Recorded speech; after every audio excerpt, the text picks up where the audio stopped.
ഞാൻ മന്ത്രിയെ വന്നതിന് ശേഷം ഈ ശമ്പളം കൊടുക്കാൻ വേണ്ടി പ്രതിസന്ധി പരിഹരിക്കാൻ എന്താ മാർഗം എന്ന് ചോദിച്ചപ്പം അതിലൊരു പാക്കേജ് ഉണ്ട്. 625 കോടി രൂപ KSRTCയുടെ കടം അടച്ചു തീർത്താൽ നമുക്ക് മുന്നോട്ട് വന്നത്.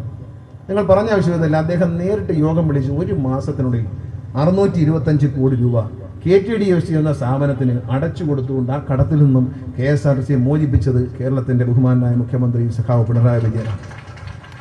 അത് നമ്മൾ അഭിമാനത്തോടെ ഓർക്കണം. കാരണം ഒരു പൊതുമേഖലാ സ്ഥാപനം നിലനിൽക്കാൻ അദ്ദേഹം എത്രമാത്രം താല്പര്യം പറയുന്നുണ്ട്.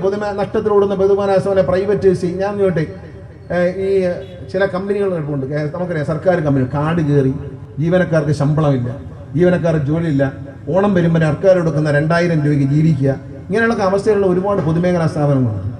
ഞാൻ ധൈര്യമായിട്ട് എനിക്ക് അങ്ങനെ പേടിയൊന്നും ഉള്ളവരെ മുഖത്ത് പറയും. ആ പൊതുമേഖലാ സ്ഥാപനങ്ങളെ സ്വകാര്യ നിക്ഷേപം കൊണ്ടുവന്ന് ഈ ജീവനക്കാർക്ക് തൊഴിൽ കൊടുത്ത് പുതിയ കുറേ ആളുകൾ കൂടെ ജോലി കിട്ടി അതിങ്ങനെ അന്തസ്സായി വളർന്ന് വലുതായി നല്ല പന്തലിച്ച് നിൽക്കുന്ന കാണാൻ ആഗ്രഹിക്കുന്നവരില്ലേ കേരളത്തിലെ ജനങ്ങൾ? നമ്മൾ ആരോടാണ് നമ്മൾ ഈ വാശി കാണിക്കുന്നത്? നമ്മൾ ആരെയാണ് കബളിപ്പിക്കുന്നത്? പൊതുമേഖലാ സ്ഥാപനങ്ങളെ നിലനിർത്തണം, സർക്കാർ തന്നെ പൈസ കൊടുക്കണം, സർക്കാർ തന്നെ. ആരുടെ കാശാണ്? ഞാനും നിങ്ങളും ചായ കുടിക്കുമ്പോൾ കൊടുക്കുന്ന ടാക്സ്, നമ്മൾ കുഞ്ഞിന് പാൽപ്പൊടി വാങ്ങിക്കുമ്പോൾ കൊടുക്കുന്ന ടാക്സ്, ഈ ടാക്സാണ് എടുത്ത് കളിക്കുന്നത്. അതിനൊരു അവസാനമില്ലേ? അതിനൊരു അവസാനവും. അതുകൊണ്ട് അങ്ങനെ പോയാൽ പറ്റത്തില്ല. നഷ്ടത്തിൽ ഓടുന്ന കോടിക്കണക്കിന് രൂപ വിലമതിക്കുന്ന ഉപകരണങ്ങളും കോടിക്കണക്കിന് രൂപ വിലമതിക്കുന്ന സ്ഥലവും കൈവശം വെച്ചിരിക്കുന്ന പൊതുമേഖലാ സ്ഥാപനങ്ങളെ, ഫാക്ടറികൾ, കമ്പനികൾ, ഇതെല്ലാം റിവൈവ് ചെയ്ത് കൊണ്ടുവരാം. ഇതെല്ലാം വിൽക്കുക എന്ന അർത്ഥത്തിലല്ല നമ്മൾ കാണുന്നത്. ഇപ്പം നെടുമ്പാശ്ശേരി വിമാനത്താവളം സ്വകാര്യ മേഖലയിൽ തുടങ്ങിയ ഇന്ത്യയിലെ ആദ്യത്തെ വിമാനത്താവളം. അന്ന് ഞാൻ അത്ഭുതപ്പെട്ടു. ശ്രീ കെ കരുണാകരൻ അത് തുടങ്ങുമ്പോൾ, അന്ന് അദ്ദേഹം അത് ചെയ്യുമ്പോൾ ഞാൻ അത്ഭുതപ്പെട്ടു. എങ്ങനെയാണ് സെക്യൂരിറ്റി, എങ്ങനെയാണ് കസ്റ്റംസ്, എങ്ങനെയാണ് ഇമിഗ്രേഷൻ എന്നെല്ലാം സംശയിച്ചു. പക്ഷേ അതിനെല്ലാം മറികടന്നുകൊണ്ട് അന്ന് ആ വിമാനത്താവളമാണ്.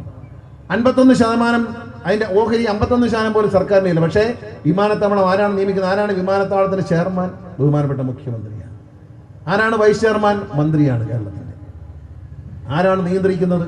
സ്വകാര്യ പങ്കാളിത്തമുണ്ട്, അവരെ നിക്ഷേപമുണ്ട്. ലോകത്തെ സോളാർ വൈദ്യുതിയിൽ നിന്ന് മാത്രം വൈദ്യുതി എടുത്ത് പ്രവർത്തിക്കുന്ന ലോകത്തെ ആദ്യത്തെ വിമാനത്താവളം മലയാളി അഭിമാനത്തോടെ അവന്റെ പങ്കാളിത്തത്തോടെ ഉണ്ടാക്കിയതാണ് എന്ന അഭിമാനം നമുക്ക് വേണം. എന്തെങ്കിലും അപകടം സംഭവിച്ചോ? വിമാനത്താവളം ആർക്കെങ്കിലും വിറ്റോ? എന്നാൽ കേന്ദ്ര സർക്കാർ വിമാനത്താവളങ്ങൾ വിറ്റു. മദ്രാസിലെ വിമാനത്താവളം വിറ്റു, തിരുവനന്തപുരത്തെ വിമാനത്താവളം വിറ്റു, ഹൈദരാബാദിലെ വിമാനത്താവളം വിറ്റു. ഇവിടെ എന്തെങ്കിലും വിറ്റോ? കണ്ണൂരിൽ വിമാനത്താവളം തുടങ്ങിയതാരാ? കേരളത്തിലെ ജനങ്ങളാണ്, മലയാളിയുടെ നിക്ഷേപമാണ്, കേരള സർക്കാരാണ് തുടങ്ങിയത്. ആര് തന്നെ കേരളം ഭരിച്ചാലും കേരള സർക്കാരിനാണ് അതിന്റെ ഡിമാൻഡ്, അതിന്റെ ക്രെഡിറ്റ് എന്ന് പറയുന്നത്. ആരുണ്ടാക്കി, ആര് പണിതു, ആര് പൂർത്തിയാക്കി എന്നുള്ളതൊന്നും അല്ല വിഷയം. സ്വകാര്യ പങ്കാളിത്തത്തിൽ നമ്മൾ ഉണ്ടാക്കിയ വിമാനത്താവളങ്ങൾ രണ്ടും നമുക്ക് നല്ലതല്ലേ? മോശം വല്ലതും ഉണ്ടോ? കൊള്ളാവുന്ന അതിഗംഭീര, ഇന്ത്യയിലെ ഏറ്റവും നല്ല വിമാനത്താവളങ്ങളല്ലേ നെടുമ്പാശ്ശേരിയിലും കണ്ണൂരിലും ഒക്കെ ഇരിക്കുന്നു. അത് നമ്മൾ ആലോചിക്കണം. പറയുമ്പോൾ പെട്ടെന്ന് കേൾക്കുന്ന പാതി, കേൾക്കാത്ത പാതി അതിനെ ദുർവ്യാഖ്യാനം ചെയ്ത് ജനങ്ങളുടെ മനസ്സിലേക്ക് എത്തിക്കാൻ പാടില്ല. നമ്മുടെ ഓരോ സ്ഥാപനം നന്നായിരിക്കണമെന്ന് മലയാളി ആദ്യം ചിന്തിക്കണം. അതിനുവേണ്ടി എന്ത് നടപടി എടുക്കാം എന്ന് നമ്മൾ ചിന്തിക്കണം. ആ നടപടിയുമായി മുന്നോട്ട് പോകണം. അല്ലാതെ ഇടതുപക്ഷ സർക്കാരിൻ്റെ നയംമാറ്റം പൊതുമേഖലാ സ്ഥാപനങ്ങളെ വിറ്റ് തിന്നും.